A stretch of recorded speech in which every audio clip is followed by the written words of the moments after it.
Welcome to LOA Today.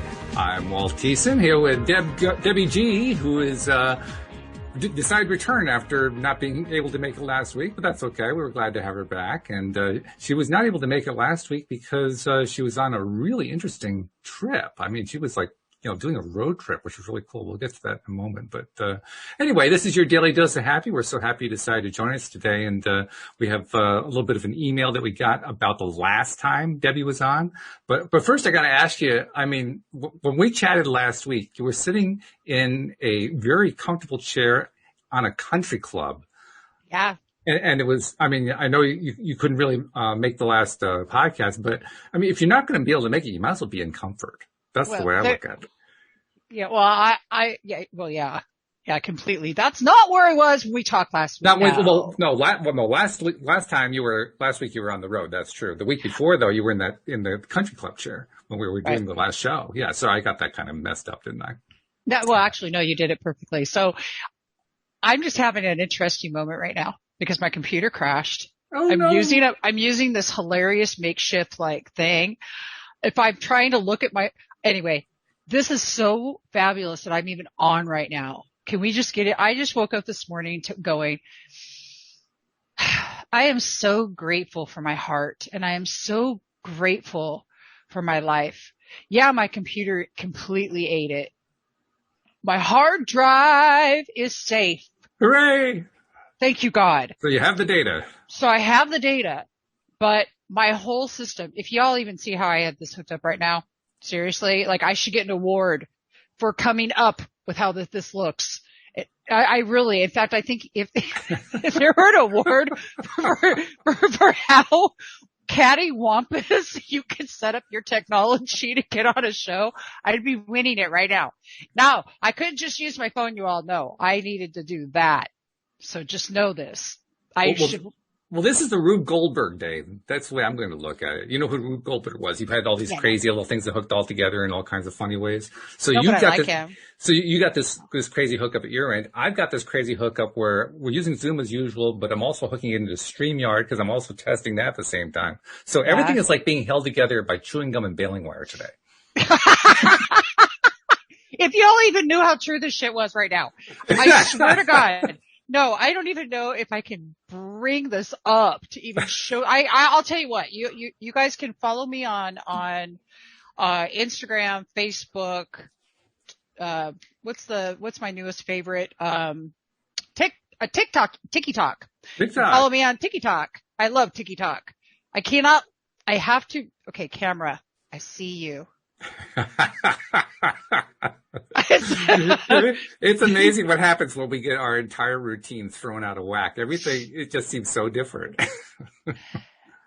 This is what change looks like in my life. This is what, now, y'all, you want to hear what happened though okay, so let's go take a step back. So we were talking about when you called, I had to cancel with you because all of a sudden I'm on the road to go to Arizona. On the road, yeah. Okay, so Miranda, who's really rad, you guys, if you haven't seen Miranda, check her out on Unify Women Rising. She's also the director, one of the advisors and directors of Unify. So she's like, hey Debbie, she was supposed to come here. She wants me to go to Arizona to where the guy who owns Hemp Incorporated has this awesome, okay, you guys, look, it's called the Kin Community. On 4/20, we're going to be doing this huge event. They have 40 buses coming. They're going across the world. This is all in support of our veterans. And this man, Bruce Perlin, has created a sustainable property out there in Arizona. This is the first one. Spent a good $100 million in trees, $100 million in planting trees. Wow. This is all for the veterans. It's phenomenal. So everything that we're doing is about supporting the efforts of all of that. And yeah, he's a phenomenal man. He was actually known as the kingpin of pot. Okay. And that's the name. That is actually the name of the documentary that this gentleman did. And then he was smart enough to buy hemp.com. Oh, yeah. So he got a good one. Yeah.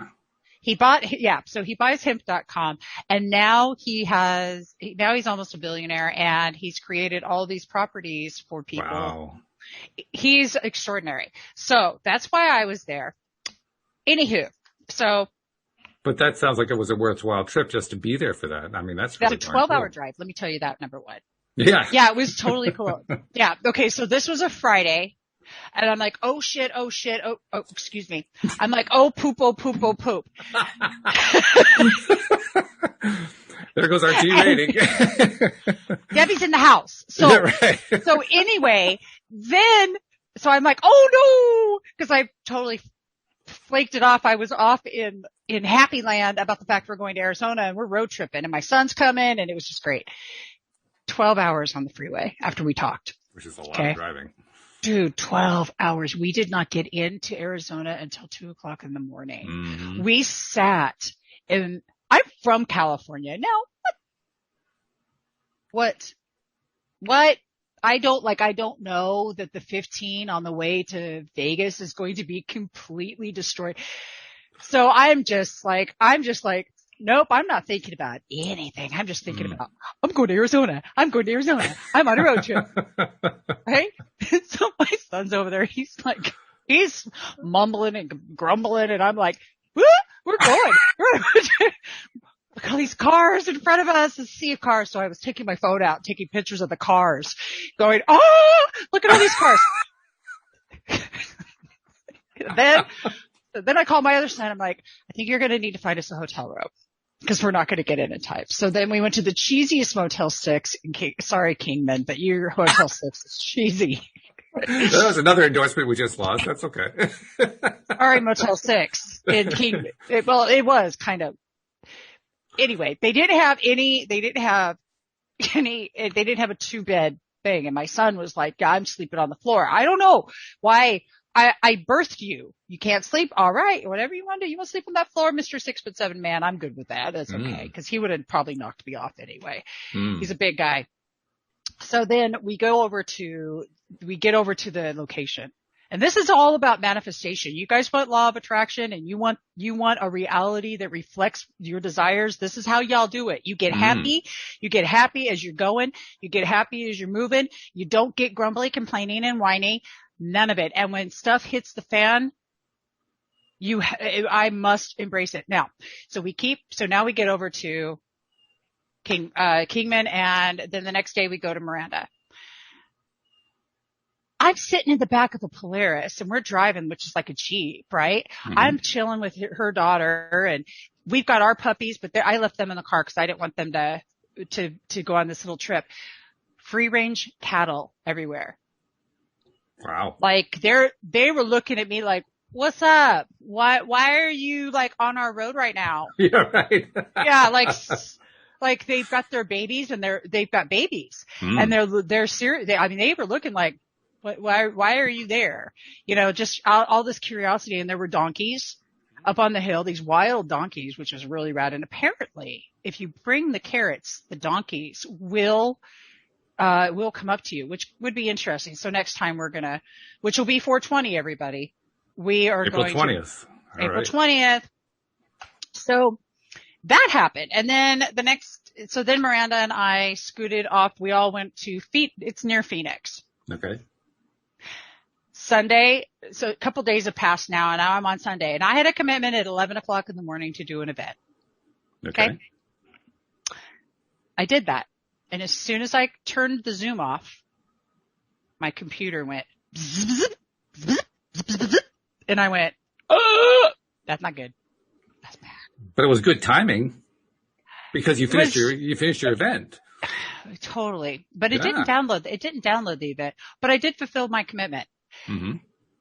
Even though I didn't think I should be doing that event. I didn't go with my gut. But anyway, that's a whole other story. I don't want to talk about that. Okay. I want to talk about the fact that at that moment, I thought this was just, So for about a half an hour, I was kind of doing the oh shit walk. Right. My entire hard drive's there, like blah, blah, blah, blah, blah, blah, yada, yada, yada. And so of course I'm going through scenarios. I've been a graphic designer for years. I had a marketing publication and all this stuff. I know what happens. I know what happens if you don't back up your system. Yeah. So finally decided, okay, forget it. We got to get on the road because now we got to go back to the desert. The house that you saw me where I was sitting in the in the chair. So now I'm headed back to the desert. Okay, I'm gonna go see Josie. Y'all need to check out Josie Drama to Dharma. It's really cool. So we get there, and by this point, I've stopped. I within a half an hour, maybe 45 minutes. The only thing that was going through my head was, if I hadn't stressed out, I would have made different decisions. I can't do would-haves and I can't should-haves on myself. Well, because my son was trying to do one thing and it was just a thing. So, but because I had that half an hour of really humanness, which I love, I made decisions out of that space rather than a calm, peaceful space that I was able to get into right away because I just started doing my breathing. But we've all done that. It's not like that's a foreign territory. We've all been there. We've all done that. Right.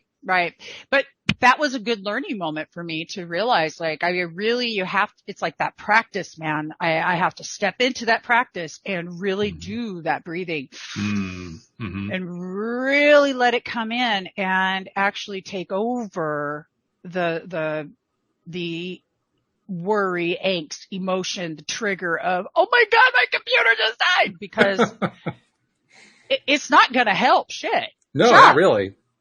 I did it again. So it's not going to help anything. I can promise you that. So here's what finally happened.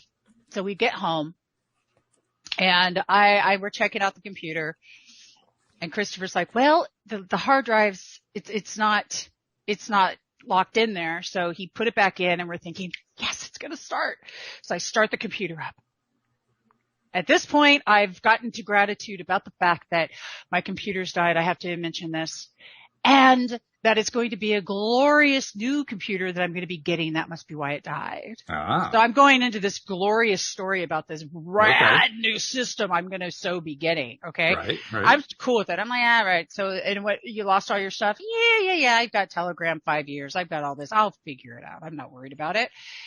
So it didn't fix. It wasn't fixing it. So I had a whole nother day. And then yesterday, my other son gives me a desktop, and then my other son says to me, here, let me go. He takes there's a special connector that you can get on a hard drive and plug it in so that it has a USB on it so you can put it into another system to see if it's still retrievable. Sure. Guess what? It's good. Hooray! All right. It's good. And that is my story of what you do. And look, I'm still going to get a rad system. I can feel it coming. Mm-hmm. But now I still have my hard drive. That's like still saying I have my mind. I love this. You all feel me, right? Well, that's pretty big, actually. I mean, because I'm I wouldn't say a geek, but I'm pretty computer savvy. And having that hard drive, that basically saves your day because you just got another box to plug it into and you're back up and running. You don't even have to reload anything. I mean, it's just all right there. So, yeah, that's really, really hot that that's happening that way. Yeah, totally. But what you were doing basically was getting yourself into a space of how can I deal with this in the most upbeat way. And that's not easy to do. I mean, this is what you're basically doing is going into the metaphysical gym and you're working out against some pretty tough weights. That's really what you're dealing with when you're in a situation like that. Yep. And you get really sweaty. You do. Yeah. Big time. But it's exercise and it's good exercise. I think it's the time that we actually do our best growing, our best learning about how to refocus on all the stuff that we need to focus on. When the spam is hitting the fan, that's where it's toughest, but it's also where we get the biggest benefit. Completely, because I know from experience what doesn't work. Yeah, but I think I do too. I've got a lot of experience there. I think we all do. Without your dark, you wouldn't know your spark. Kapoom! Yeah. Mm-hmm. So now it's about a game. Let's play this game. Oh, we're going to have that happen? Okay, cool. It's all going to be, it all works out dependent upon our vibration, what we're feeling like. I mean, it's all up to us individually to figure it out. And the way I handled it was just like, look, this might be my last day on earth. I'm going to be drama. I'm going to be like really extreme. Okay. But this is the truth. So this is what my mind does. This might be my last day on earth. What if it is? What if it is? Am I going to just spend my entire existence stressed over that, or am I going to enjoy living while I'm still here? Yeah, exactly. And given that my children's father's not still here, and he was 51 when he died, I mean, that hit hard and it hit home. Mm-hmm. If you've ever lost anyone out there, think of what your gratitude is in the grief. Your gratitude and grief is the moment you realize that life is precious because they've left you with the gift of recognizing that it is. That's true. Yeah, it's not an easy thing to see, especially when you're in the middle of the grief. But you're right, that is ultimately something that comes through. Oh no, because death sucks. It's like the hardest thing we've ever been through, ever as humans, because but what I know is that it is our greatest gift to experience that when someone leaves this earth. And I'm not going to ever say it doesn't hurt because it's a pickle. Mm-hmm. It's a pickle. It took me over a year to get to that point. Wow. Maybe two. Mm-hmm. But anyway, so what about that email? Let's talk about that. Yeah, sure. This is actually from a listener named Deborah. So this is Deborah to Debbie. And she wrote this in after your first official visit here as a member of the team. She says, so lovely to hear that Debbie G has joined the team. That was a great first episode with her. She does indeed glow in her flow. Love the discussion around words. I'm realizing how I have always hung rather grimly onto the words themselves instead of relaxing into and allowing the flow and the vibration behind them to carry me forward. Another hidden way in which my mind was exercising judgment and control, looking for buoys to clutch onto instead of allowing myself to swim and to trust that the waters will support me. I am safe and don't need to protect myself. I can strike out away from the shore of my mind, which is trying to pull me back to safety through constant judgment and control. Safety, she says, is always within us when we allow ourselves to let go, to swim and trust. It's gloriously freeing and so much fun. And by the way, she says, I'm loving the Kaya Boot Camp experience with David Strickle. It's incredibly powerful. And of course, I have you and your fabulous show to thank for introducing me to the Stream of David in the first place. In deep appreciation, as always, Deborah. So, yeah. Ooh, I love this. I want to say that, Deborah, you rock because I see all your posts all of the time in the Taya Boot Camp group. Mm-hmm. And she's killing it, man. She's killing it. David Strickle, I met David, I don't know, almost 4 years ago. Uh-huh. So he's awesome. But yeah, she's kicking it. She's killing it. It's unbelievable. And thank you for the email because that's rad. And I love that. Well, she's also one of our most treasured listeners too and writes in fairly frequently. So that's cool. That too. Yeah. We actually get we get cool emails from listeners. It's really, really fun. And I love that. Hoping to are we both on screen? Well, we're using the Zoom screen right now. So when one of us talks, we get the screen. And then when the other one talks, they get the screen. That's not happening. Switch. Well, it won't happen at your end. It happens on the video that's going out to people who are watching the recording or who are watching us on one of the groups. Yeah, I'm watching it. It's not happening on the groups? I don't know. It should be. Well, I don't know. I don't think so. So they're all seeing me. They're not seeing your cute face. Well, that's an interesting thing. Let me just see. It should be working. Kind of makes me wonder. Not seeing your cute face. You all want to see Walt's cute face, and we're not seeing his cute face. I'm looking at the YouTube. Hey, YouTube. What's going on? So I think I know why too. Okay. Well, I'll just have to, I'll have to do something about that. Yeah, he's gonna do something about that. So while he's doing something about, hey Walt, pick a number between 1 and 82.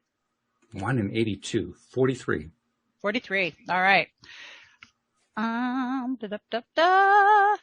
43 is the 43rd verse of the Tao Te Ching, from Change Your Dr. Thoughts, Change Your Life. Yep, absolutely. Okay.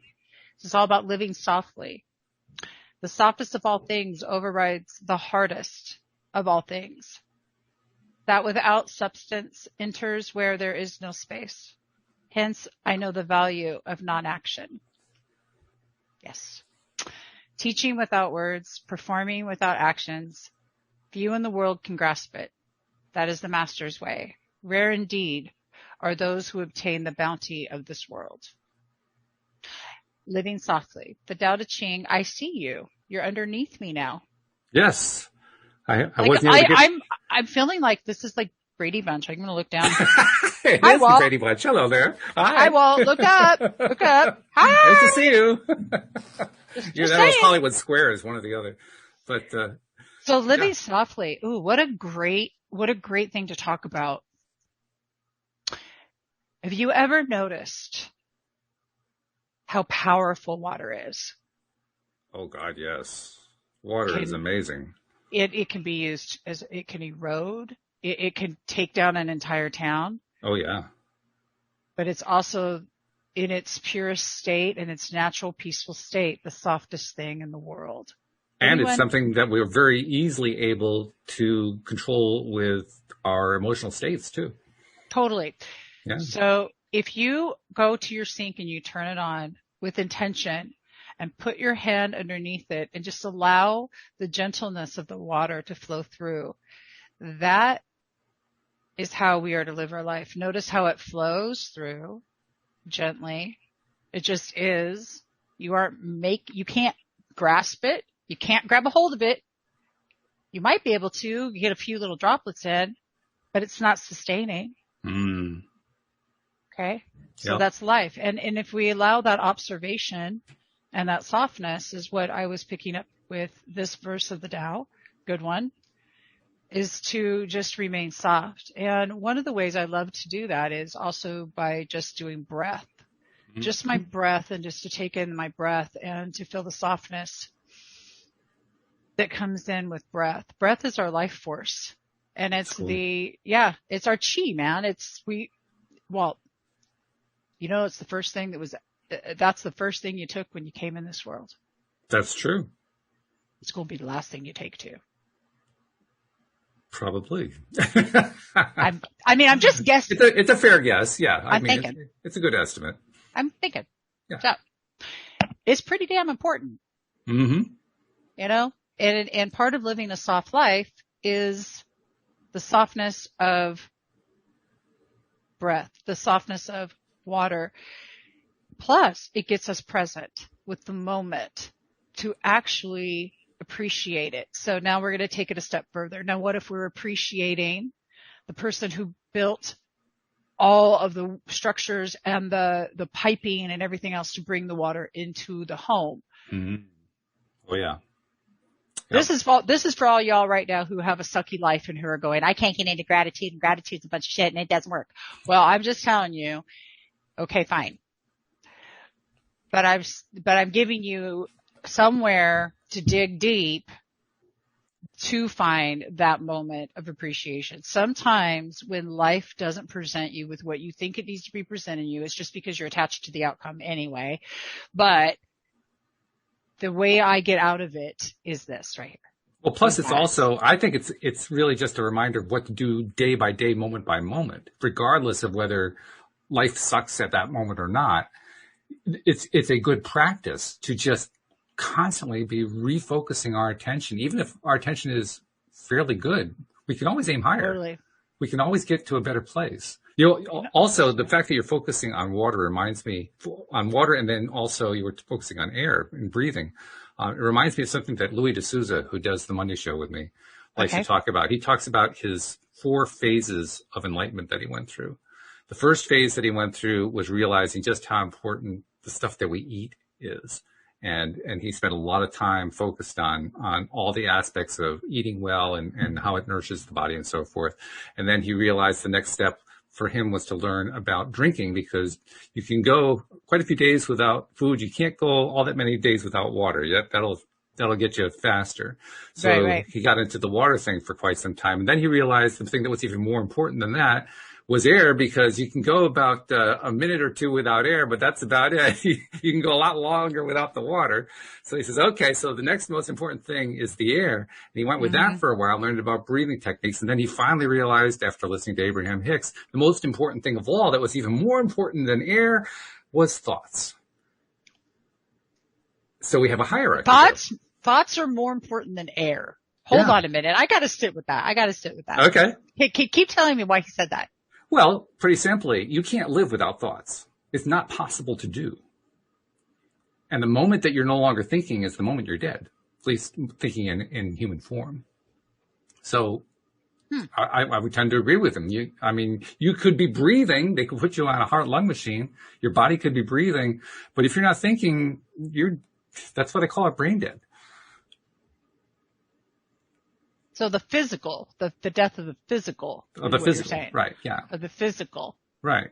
Yeah, because obviously we continue obviously in source, but I haven't in terms got of the there physical yet. life. Yeah. I haven't got there yet, but I'm contemplating his theory. And to kind of add to it, since we are creative beings and everything flows out of what we think and how we feel about it, then our breathing and our water and our food and every other experience we have flow out of that thought process. Without thought, or without thought process and without the feeling attached to it, none of it would be part of our experience. It is the fundamental piece of the puzzle, or the fundamental, it's like the atoms that put together the matter. It's the thing that without which you can't have the matter. I get it. I got you. I feel you. I feel you. Because thought does not equate to word. Thought equates to a space which is nothing, where everything is created. So to me, when I see thought, what I'm seeing where it comes from, so it comes from source, is what I'm hearing you say. Sure. Well, thought is source expressing itself. Yes. And yeah, totally trippy. I like that idea. Yeah. I like that idea. Huh. Most definitely cool. It's kind of like a basic survival pyramid, right? Where you have thought at the top, next level down is the breathing, next level down is the water, the drinking, next level down is the eating, and everything below that is the rest of life. So it's kind of a way of understanding how the whole thing is connected together and how the whole thing works together. Okay, well, so what about, your thought and your belief system, right? So if your belief system's out of whack, your thought's going to be out of whack, and you're probably all out of whack. So that's how it used to be for me, completely. So if my thoughts were off, I was off. That makes sense. That makes total sense. Yeah. A belief is just a thought that you think over and over again. So it's also sort of like a subtopic of thought. It really is, right? Yeah. I mean, and actually, don't you love that? The be and then the lie. Be, lie. Oh, okay. The be, the lie. I mean, it's just a belief. It could be a lie. It doesn't matter. Be, lie. I never thought of it in terms of a lie, but I guess it can kind of start as one, I suppose, but that's really just more along the lines of acting. So belief is belief. But within the teachings of the Tao, they believe, they just, that this is what I kind of dig, because it really is without belief, but rather just is. And then it says the minute that we tried it, or the minute that we think we're being good, we're not. The minute that you're attempting to be good, then you see the polarity come up, you see. The minute that you judge something for what that you think it is, whether you think it's good or not, that you've entered into a space of polarity, which is ego, which is where the thought comes from in our belief systems. So if we take a step back and we get back into just the essence of, as David would, the stream of David, or the stream of consciousness, or Esther Hicks, or or you, Walt, or me, or every single one of you out there that are a conscious, every one of you are conscious. So it's the stream that's coming through. I see. I like that idea, and I like the idea of the thought. It's a great way for me to remind myself that I am originally source energy. Because it's so easy in this physical form to think of myself as a human being. Which is fine. I mean, there's nothing wrong with thinking of myself as a human being, but there are times because you kind of are. Well, yeah, but I also at times need to reground myself. I mean, we talk about grounding in terms of going out, bare feet standing on the ground, and that certainly is one form. But the kind I'm talking about is regrounding myself to where I originally come from and to what I am still a part of. It's a way of reminding myself I never really left that flow. I'm still a part of it. Yeah, totally. We got this luxury to come here and be human. And I had an experience today, actually, that was quite interesting. So I do a lot of shows, and I love where you just went with this, because it's part of the humanness, but not humanness kind of thing. Mm-hmm. I had to talk to somebody about something delicate today. Okay. And I love this person tremendously. So I had to really stop for a minute. I want to tell you what I used to do before I go into what I did do. I used to have an entire act of what it was going to look like, what I was going to say, what he's going to be based upon, right? I mean, seriously, have you ever had something to talk to someone about, like your wife or your buddy or whoever, Sure. and you go through this scenario and then you might even talk to somebody and say, I think I'm going to say this, this, and this. What do you think? Do you think I should say this, this, and this? I mean, they're creating an entire drama moment because you don't trust shit about yourself. Mm-hmm. There you go. So Yep. that's what I used to do. Sure. Today, my brain for about 2 seconds tried to go there and I went, what are you going to do? Touch my heart. You guys are going to love this. Request safe container. Ooh. Request the safe container. Use your tools, Debbie. That's what you're going to do. Your communication tools, which I love my tools. Been practicing for years. And this person that I'm talking to practices the same communication. So I said, nice. So this wasn't foreign, which was great. Right. Which is why I've got to meet a dude that speaks my language so that we can, So this safe container, I said, sweetheart, I need to create safe container with you because I want to discuss something that might feel uncomfortable or might not. But you see, when we create that with love in our heart, with this desire to move forward, because what we're sharing is truly it just needs to be shared. There's not right or wrong in it. Safe container means there's no judgment. There's none of that. It's a willingness to be curious about what's real for another person. And safe container has nothing to do with me. To be accepting and appreciating of where they are, to acknowledge them and what they say and what comes up for them, to be very, very, to recognize the beauty within them. Yeah.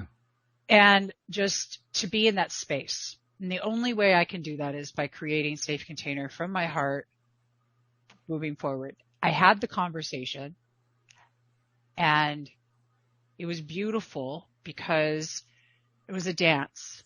It was a dance. Mm-hmm. It was like this beautiful dance of, wow, you see me. Wow, you see me. Wow, you see me. Thank you for seeing me. Mm-hmm. Sure. Sometimes when we do things to be seen, we aren't seen. So sometimes when we create container with the intent of being seen, then we are, because we know how to speak our needs, know what our values are, and express that. But that today takes me back over to you, to what you're talking about in the humanness of who we are, but also in the etheric sense. So in this conversation, I say to her, we're literally a month apart in birthdays. Okay. I'm like, we made the decision to come here and do this dance, man. To come here and love each other unconditionally through everything. And we have for years upon years upon years. This is not even how we used to talk when we first met. We're such best friends, though, that it's really easy for us to talk about these things. And though it may sound foreign to people who are just hearing the concept of compassionate communicating and connecting, it's truly the softest, sweetest way to be, because then you have two people who are being heard and seen together. Sure. Oh, yeah. I mean, it's a whole lot different from what's the classic line, the one that theoretically every husband or every wife dreads. We need to talk. And at the moment you hear those words, for a lot of people, it's like, oh God, what's that going to mean? Whereas this is an entirely different approach. This is an approach that basically says, oh, we're not going to get into any kind of guilt routine. We're not going to do any blaming. We're not going to do anything like that. We're just talking here because we need to have something to talk about that's important to us. Totally. Could you imagine, like creating safe container with your wife, about something that, and you really need to be heard, or she needs to be heard, or you recognizing that she needs to be heard based on her actions, and saying, let's create a safe container. And in that space, you can say anything to one another. There is no judgment. There is no fault finding. Within that space, you are just 100% accepting and reflecting what each other has to say. With that reflection of their words is so that they can hear what you've just heard that they need. So if that isn't quite it, then they can go a little further into what that could look like. It requires a deep level of compassion and understanding to do this. And I challenge people right now to just step forward and be willing to be curious about what's real. It's cool. I like it. For another person to start. Yeah, I like that a lot. And I like it because, well, I like it for a few reasons, but one of the main reasons I like it is it takes all of the angst out of it. Yeah. When that angst is gone, it's like, oh, thank goodness. It's like it's like taking a group breath. Like, oh. Yeah.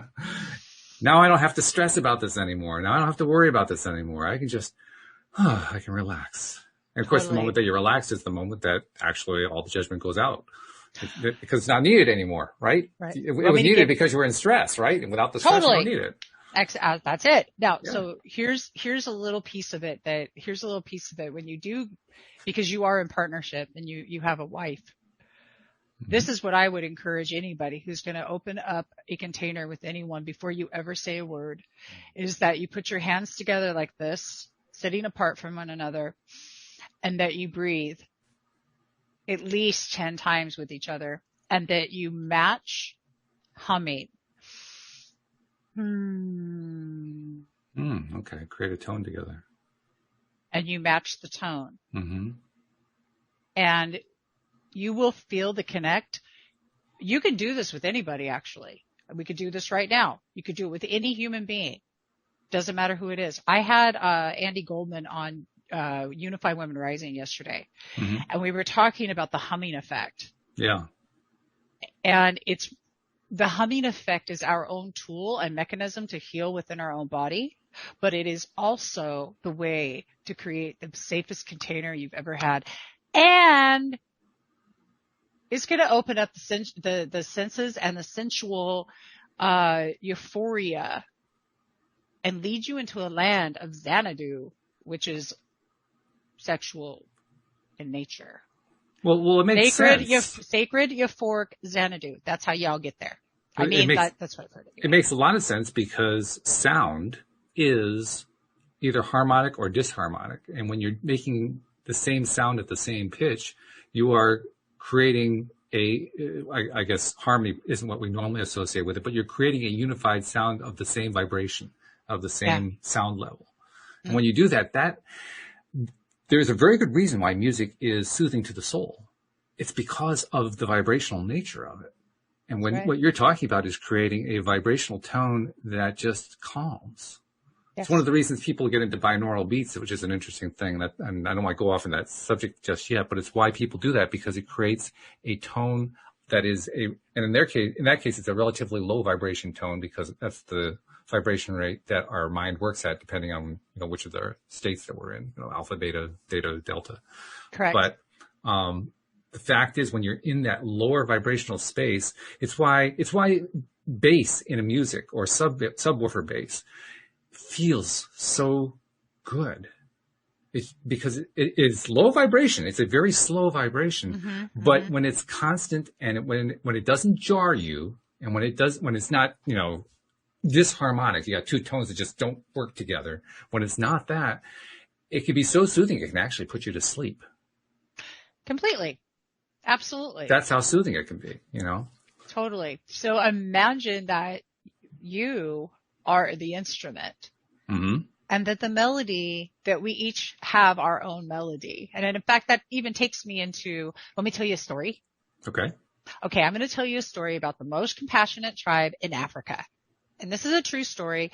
My mentor told me, and I'm going to tell it my own way. So I don't know. That's all right. Well, that's what we always do. So you're right in line. I love that.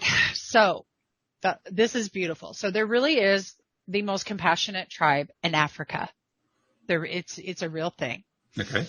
When a husband and wife decide that they want to have children, what that they do is the wife goes off into the forest and she prays. And she prays and she prays until that she hears a melody. And when she hears a song, and she learns this melody, this song, and she just sits in the forest and she sings it. And then she sings it all the way back. She teaches it to her husband. They make love. They sing the song. During her pregnancy, they're singing the song.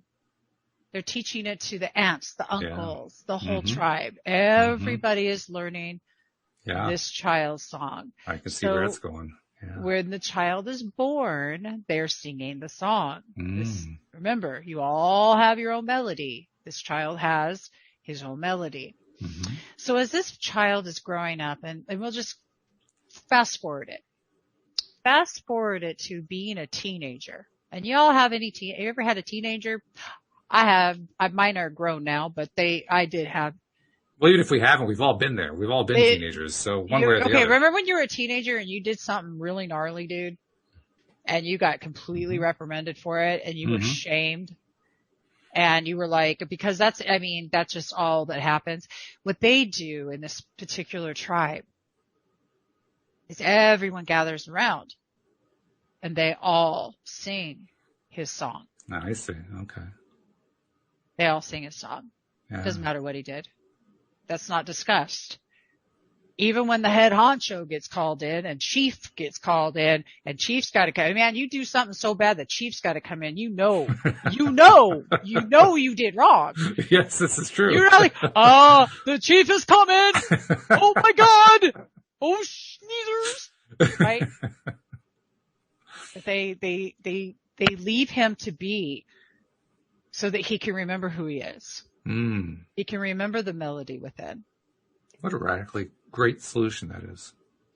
To remind people of their greatness rather than reminding them that they messed up. We have a few of those today. God. Lord help y'all. So but this is it is a true story. You can Google it, look it up. That's cool. Yeah, it really is. Now, all this greatness about compassionate communicating, the fact that you have your own melody, I got a lot of this from the beautiful work of Marshall Rosenberg. Okay. Marshall Rosenberg brought forward something called nonviolent communication. And NVC is a practice. I practice a variance of it because it's, as we all do with every practice we ever get, it becomes something of your own. But all this stuff we're talking about has been proven to make a heck of a lot better marriage, but way better partnerships. My son can now tell me, hey, you're not even trying to be understanding, Mom. Yeah, he uses it on me now. Go figure. Whatever. It reminds me of what Louise used to tell me early on in my relationship with her, because she's formerly a psychotherapist and of course has all these different things that she taught her various clients, and then she taught them to me. And so I started using with her and she said, dang, I can't get away with my own stuff anymore. Totally screwed on that. Yeah. She did a great job. Yes, that's right. Right? Yeah. Did such a good job. Well, actually, the first time I ever heard someone talk about compassionate communicating, whatever, I was like, that's why I'm single right there. Because that takes too much work. Too much work. Yeah. I'm not doing that stuff. Forget that. I'm not doing that. Oh my God. Jesus, no. And what it really was is, discovering my own needs, my own value, and what even needs and values were. So that was foreign to me too. See, all those things are foreign to people that, like, I used to be in the victim state of mind, or everything's happening to me, not for me. Sure. I have to do that. I don't get to do that. I get to do that rather than I have to do that. You know, it's just a whole shift of perspective. And when I can sit here and tell you all that a shift of perspective is possible in your life, you just have to make a decision to practice it and do it. It doesn't matter who you are. All of us can do this. Oh, yeah. Everybody. Yeah. I mean, it can be a little bit alarming at first to realize that we actually do have the power to do this kind of stuff. And I say that because I was in a place for a long time where I just felt like I had literally no control. I thought none of this was possible for me. The idea that I could actually choose what my experiences were going to be, that I could choose the way I responded to them, that I could choose how I was going to feel it. Even in, situation X where I was normally feeling lousy, I could feel good. That was just outside of anything I understood. So just coming to grips with the idea I could actually choose my mood was, you could have been speaking Urdu to me and I wouldn't have understood it any better. I mean, oh my God. Right? Oh geez, Jiminy Crickets. And to anybody who just like got that, right? I mean, Guru. Nah, he watched Eddie Murphy. I know he did. I just heard. Anybody remember that? Okay. Now we're coming in for the wind it up. We bring in the relief pitcher, guys, because here it comes. I love it. Laughter is it in a nutshell. So this right here, this energy, go find what makes you laugh. And I have some hints for everybody. I'm going to give you some tools right now. Okay. Zefrank, Zefrank. True facts. Just go look at true facts. In fact, I'm going to tell you which two to watch first. Okay. True facts about the Ducks. All right. I'm going to apologize in advance. Okay. And I'm really curious. Why do you have to apologize in advance for this? You'll see. The dung beetle. The dung beetle is another favorite. True facts about the Ducks and true facts about the dung beetle. Oh. So if you out there are like, I can't get myself out of this, the fastest way you can get out of it is to laugh. That's true. To laugh. And that's one. My other go-to, think about what your go-tos are. Mine, it would be like old Saturday Night Live, like more cowbell. Oh, okay. Yeah. Like that. Or the movie,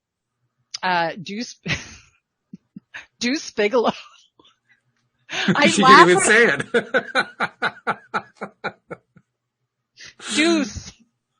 Deuce. Why do I love Deuce Bigelow so much? Because he's so sweet. Aww. He's so kind. So he takes this movie that's completely like, this is like stupid slapstick comedy stuff with the deepest, most incredible meanings that are lying underneath this if you're choosing to see it, but you're laughing so hard you can't. I'm in stitches every single time. Thank you, Rob Schneider, for doing that. I love you because it's my go-to. Yeah. And it's important to know what your go-tos are too. You know them, that's what's so good.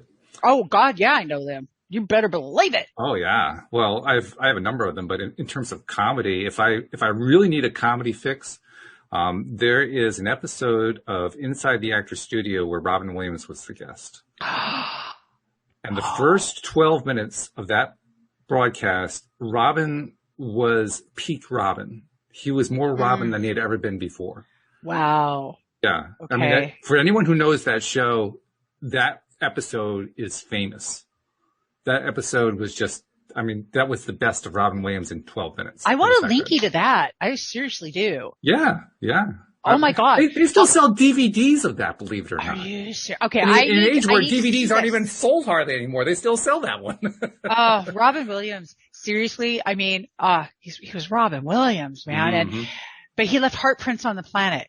He did. He left heartprints on this planet. And that is your job today to think about. If this was your last day, how can you leave a heartprint on this planet for somebody else to be able to be who that they are with freedom, love, joy, and just acceptance? Because he was brilliant at that. Right? He just was, period. And so today is Friday. We're heading into the weekend. And I say, no matter what your life looks like, find a way to be Robin Williams today. Yes.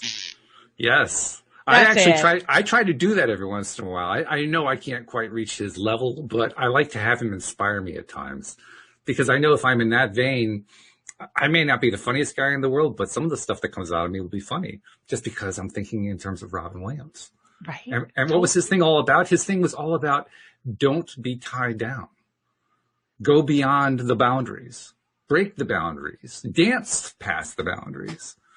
And he's doing it all the time. That's what made him so great. That's why everybody thought that his mind was working 50 times faster than everyone else's. It wasn't that. It's just that he was 5 minutes ahead of everybody else. So it seemed like he was going fast. His brain was moving the same pace as everybody else's. He was just 5 minutes ahead. That's all. But he did it with just beauty, and grace, and flow. And he was so good at it. He was so darn good at it. Seriously, but I'm in 100% alignment with you on that one. One of the greatest people that we've ever had on this planet, as far as just period. Robin Williams was it. I remember. Do you remember in the 1990s? I think it was, he and Billy Crystal and Whoopi Goldberg used to do these fundraisers, and I can't think what they were called. Yes, I do. But they always had not routines, but they had comic things they would do as part of these live shows. It was the comic relief. Comic relief, that's what it was. Yes, you're right. That's what it was. And some of the things they did in comic relief were just, you just kind of sat back in disbelief and say, how do their minds come up with these things? Because it wasn't just one of them, it was 3 of them, because they're all 3 of them comic geniuses. Right. And then Drew Carey kind of did a spin-off on that when he because he did that show where, it was crazy. Whose Line Is It Anyway? Is that Whose Line Is It Anyway? And speaking of Whose Line Is It Anyway, guys, I've got another interview I'm going to have to pop onto. Oh my God. Yep. We are at the top of the hour, dude.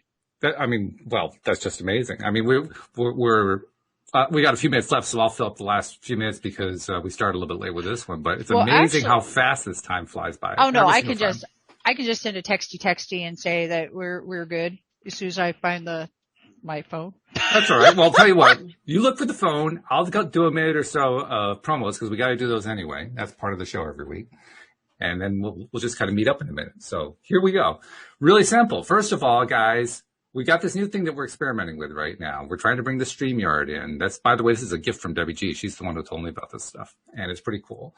It's, I'm still getting the bugs out of it, as you can tell, because as she pointed out early on, it wasn't quite flipping back and forth the way Zoom normally does, because I got the 2 hooked together. So a little bit more experimenting to be done there. But what it amounts to is that this is just one more step we're taking to grow the show and to spread the word. And another step that I haven't really been playing on a lot lately, in fact, I haven't played on a lot at all, is asking people who are listening to spread the word. So I'm going to start doing that again. Because let's be honest, the people who can spread the word the best are you. You're the ones who love the show. That's why you keep coming back. And by the way, we really appreciate the fact that you keep coming back, every single one of you, hundreds of you. So take a moment to share the show with somebody else. Just somebody else who needs that little bit of humor that Debbie was talking about a moment ago. Somebody who needs that little bit of uplift, somebody who might be dealing with something and they aren't quite sure how to deal with it. That's who you share the show with. And if you want a really, really quick way to share the show, that is what the LOA Today app is for, because they just download the LOA Today app. You don't have to explain anything else. You don't have to tell them where to find it. You don't have to tell them we're on all the platforms. You don't have to do any of that stuff. You don't have to go to Facebook. You don't have to go to YouTube. You don't have to go to LinkedIn. Just download the LOA Today app, which is available on all platforms. So keep it really simple that way. And then once you've got them down the LOA Today app, the next thing that I want you to do is, well, first of all, they can listen to episodes because they're on the app. But secondly, use the app to fill in the little forms for sending in a question or sending in a comment, asking for help with something, asking to discuss a topic. Because the more we get people involved in the conversation here, the more the show continues to grow. So to summarize, make sure that you share. Tell a friend. Tell a friend to tell a friend. And keep passing it along. Yeah, like Debbie's doing right there. Right there. You just use the app. Get the app. Very simple. Yeah. Tell a friend to tell a friend. By the way, check us out on the live video places. Check us out on YouTube. Check us out on Facebook. We're going to be on LinkedIn at some point. I'm pretty sure we're still getting the permission there, but we're going to be in a few places. It's going to be good. And you're going to be over with us too. We're going to all be collaboration. This is going to be like the linked link. This is going to be linking to linking. Linking to linking. Linking to linking. That's good. That's good. Yeah. That's good. This is going to be like super linking. I love that. For anybody who wants to find me, please look at spiritualitygonewild.com. Oh God, yes. Find me there. Find me Spirituality Gone Wild. How many people do you have involved in Spirituality Gone Wild now? I mean, there's 20. a lot of people there. 20 people? I'd say about, everybody has their own show. It's a place for really cool people like yourself who to be seen, and it's phenomenal. It's phenomenal. That's a whole other thing we can talk about, but I am looking forward to our future collaborations. I also, we are partnered with Unify and Peace2030.Earth and lots of other really fabulous networks out there. All of the dots are connecting, and that's what I love. And as conscious media producers, it's a really fun experience to be able to give people the platform they need to be seen, and for those out there that need to hear the words that are coming forward to be able to hear them. Then most definitely. And go find David Strickle, the Stream of David. Well, dude, he's doing a new money thing right now, and it's really badass. And just tell him Debbie sent you. How about that? And and Walt sent you. Tell him Debbie and Walt. Well, actually, David sent too, because he used to be on the show too. So it's like all three of us at once sending out the same energy. Oh, yeah, we're all telling you. It's all there, yeah. We're all saying. And by the way, if you ever need anybody to give you the ultimate endorsement of the Thai boot camp, you're looking at her right now. She was one of the earliest graduates, and her story is remarkable. If you want to revisit the story, go back to 2 episodes to the episode where she told us about it, because it's a remarkable story. Really Did I do that? You did. Did I do that? You did that. Yeah, actually, it was like it was the episode where you joined us last October or November or something like that. But yeah. Oh, I don't even remember what I told you, but I will tell you. But you told a story. Well, I got a lot of those, and they're good. Yes, they are. They're good. Well, remind me. I'll tell you what. Next week, I'll tell you all about what it was like to chase tornadoes. For real. You were a tornado chaser? Oh my goodness. Yeah, I went to. Well, my ex and I, we had a thing about weather. He really actually had more of a thing about weather, and then I got into it because I'm like, yeah, that's cool. And I like. Yeah, you want to go chase tornadoes? Yeah, let's do that. I love it. I think that's funny. This is a whole, remind me. I could see you as Helen Hunt, actually. I mean, that would actually make sense to me. So. Well, if it fits, wear it. If it fits, wear it. And if it doesn't fit, squeeze your ass into it. I don't even know what to tell you. Oh, I love it. All right. Well, I know you got to get on to your next gig. So I just told her, I'm like, I'll be right there. So we'll let you go, but look forward to seeing you next week. We'll talk about this more. I mean, this is going to be good stuff to talk about. I'm telling you, bring up the whole tornado. Remind me. I'll tell you. Okay, I'll make a note. Yeah. I think that'd be a great topic. So, all right. So we'll see you next week. It's phenomenal. Believe me, it's such a good story. You will tinkle yourself. Oh, okay. I can't remember the last time that word was used on the show. It's been a while. So thank you for that reintroduction. Oh, that's great. Gotta love me. Gotta love you. Absolutely. Well, that's the whole key. I love me. You gotta love me, because that's just how it is. You don't have a choice. Works for me. Try to hate me. Go ahead. It's just never going to happen. Yeah, it doesn't happen. Not worth it. Actually, I don't even know if that. I think that we're going to completely do away with that word altogether. Period. I think it's a good idea. Yeah. Because all that is I want to be seen. I want to be ultimately. Heard. Well, ultimately. Start following the practices we talked about during the show, and that's just going to go away on its own. You don't have to ban it; it's just going to disappear. I think it's going to disappear. I think we're going to have the Mandela's effect on that. All right, I'll talk to y'all later. I'm going to jump on to my next one. Peace. Thanks so much, Debbie. Thanks so much to our podcast listeners. Love we'll you see guys. you all next time here on LOA Today. Goodbye, everyone.